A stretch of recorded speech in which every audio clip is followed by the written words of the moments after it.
When we read about altars in the biblical text, we tend to view them as religious furniture, simple stone tables designed for animal sacrifice, or personal monuments for prayer. But the ancient mind didn't see geography as neutral. In the ancient Near Eastern worldview, the earth was spiritually active and contested, a patchwork of territories claimed by different spiritual powers. An altar functioned as a cosmic embassy, a precise geographic coordinate where the spiritual and natural realms overlap. Erecting an altar was a legal declaration of jurisdiction, establishing the authority of a kingdom within a physical space. In this framework, the placement of a new stone or the lighting of a new fire functions as a move on a map. It is a localized claim of ownership in a world that had been fragmented under the rule of spiritual rivals. The nations surrounding Israel utilized high places, known as bamot, to ground their spiritual allegiances. Central to these sites were masabat, standing pillars that served as territorial anchors for their gods. These pagan sites were defined by elaborate craftsmanship. They utilized precisely cut stone and stepped architecture, built using the iron tools of human engineers. This architecture functioned as a spiritual mechanism. By shaping the stone to their own specifications, worshippers believed they could house, control, or appease a local deity through their own ingenuity. These altars became advance outposts for rebellious spiritual powers.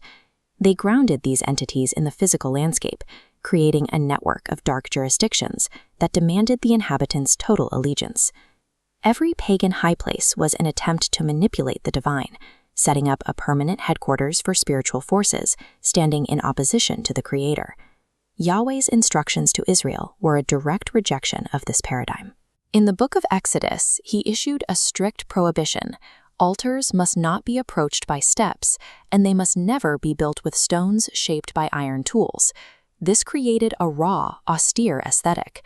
A true biblical altar was composed of whole, unhewn stones, keeping the site distinct from ornate Canaanite structures. The logic was simple. Human tools defiled the stones. If the altar was meant to be a meeting point with God, that meeting could not be manufactured or improved by human effort. This shifted the motivation of the worshiper.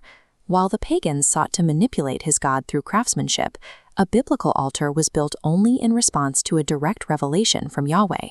By stripping away human innovation, these unhewn altars signaled that the covenant was based entirely on divine grace and initiative, rather than human religious achievement.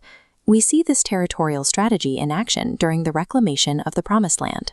When Jacob experienced a vision of a ladder reaching from heaven to earth, he didn't build a monument. He took a single stone from the field and set it up as a pillar. This stone at Bethel marked a literal intersection between realms. By naming the place the House of God, Jacob transformed the identity of the land based on the presence he had encountered there. Centuries later, Joshua continued this pattern. After crossing the Jordan, he placed 12 unhewn stones at Gilgal, creating a new territorial anchor as Israel entered the land. It is telling that the patriarchs didn't begin their claim by building fortresses or palaces. They built altars, because in the ancient world, spiritual jurisdiction had to be established before physical possession could begin. Every stone raised by Abraham, Jacob, or Joshua was a legal declaration to rival spiritual powers that this ground was now a reclaimed embassy of Yahweh. This territorial context explains why the commands to Israel were so uncompromising. They were ordered to smash pagan sacred stones and cut down every Asherah pole they found. This wasn't merely religious intolerance, it was the systematic dismantling of a rival sacred geography network, an act of cosmic warfare intended to break the anchor points of the occupying powers. If these altars remained, they would continue to function as legal claims on the land and the people's allegiance. To cleanse the territory, the rival infrastructure had to be leveled. While the pagan altars taught a pedagogy of self-effort and demonic allegiance, the unhewn altars of Yahweh retrained the people to perceive reality through the lens of grace and divine memory. The entire Old Testament system of local stone embassies was always provisional. These small, scattered claims were designed to culminate at a single coordinate in history. At the rocky cliff of Golgotha, we find the ultimate cosmic altar. This is the final site of divine initiative. not a religious monument shaped by human tools, but a raw place of judgment. The cross fulfills the logic of the altar on a global scale.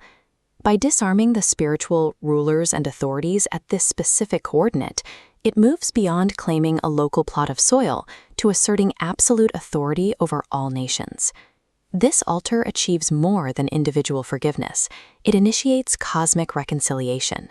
It defeats the powers of chaos and begins the process of reuniting a fragmented heaven and earth. The history of the altar tracks the expansion of God's presence, moving from isolated stone embassies in hostile territory to a world where mediation is no longer necessary, because the Creator dwells directly with His creation.